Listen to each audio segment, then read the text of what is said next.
অল্প রানা পেয়ে বোলিং করেই মিরপুরের একাডেমি মাঠে স্টাম্প উড়ে ফেললেন তাসকিন।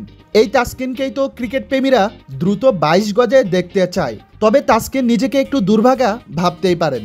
দল যখন সংযুক্ত আরব আমিরাতে, তাসকিন তখন মিরপুরের একাডেমি মাঠে একাকী অনুশীলন করেন। শুধু তাই নয়, নিয়মিত মিরপুরে এসে টাইগার এই পেসারকে করতে হয় রিহ্যাব সেশন।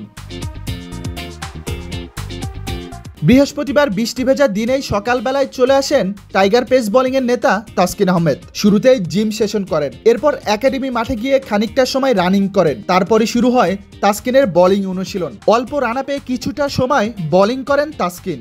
বৃষ্টি ভেজা দিনেই টাইগার পেসারের চলে অনুশীলন। টাইগারদের পেস বোলিংয়ের নেতা হয়েও তাসকিনকে থাকতে হচ্ছে দলের বাইরে। চোটের কারণে খেলতে পারছেন না সংযুক্ত আরব আমিরাত এবং পাকিস্তান সিরিজও।